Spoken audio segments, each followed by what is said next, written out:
American exceptionalism. We are the greatest country that the human race has ever seen. But yet, we're running away from exceptionalism. My parents are immigrants, legal immigrants. And they came here because of that. They came here because of that exceptionalism. My father came here to study. He was on a student visa. When the visa expired, we had to leave. That's what the law said. We went to Canada. 4 kids in tow. We came back almost 5 years later. It took us that long to be able to re-enter, but that's what the law said. Most of your forebears came to this country because of American exceptionalism. This is the country to be in. Everybody knew that. So why then is our president ashamed of our exceptionalism? Why is he apologizing? Why is he comparing us to France and Greece and saying, no, there's no difference? I beg your pardon, sir, there's a huge difference. We are Americans. That's what makes us exceptional. So how do we regain that exceptionalism?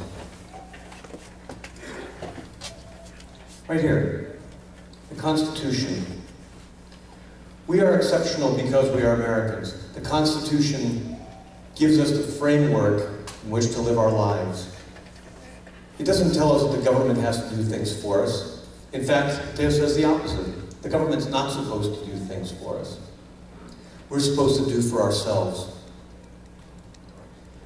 My father, as I mentioned, came here to study.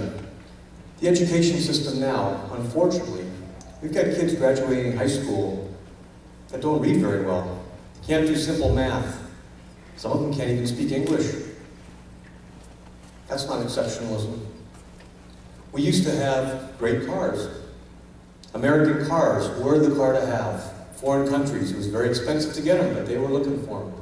Our car makers cannot now stay in business with government bailouts.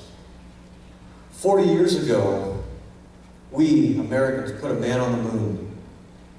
That same agency, NASA, is now charged with helping Muslims feel better about themselves. Is this exceptionalism? So how do we get back? How do we restore that? We have to empower the people. We need to take it back. That's why all of us are here. This comes back to us. It comes back to the states. We're not asking the federal government to solve this. We're asking the federal government to get out of our way. If I'm doing my job as a congressman properly, my job will get easier because I will be doing less. We're going to see an unprecedented communication between the federal and state governments as we hand the power back to the states. And in so doing, the states keep their money as well. My job as congressman is to help determine what you want the federal government to do. It's a short list of things.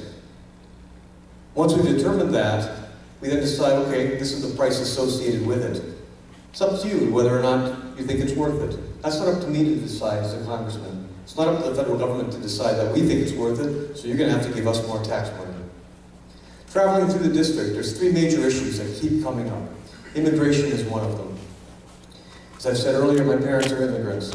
You will not find any more outspoken critics of amnesty than somebody that came here legally.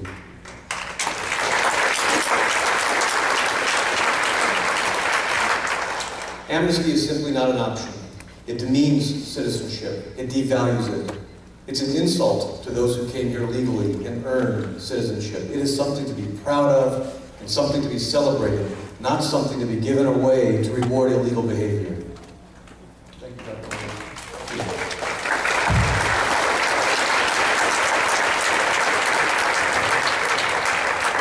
All right, first of all, give a round of applause for all of you.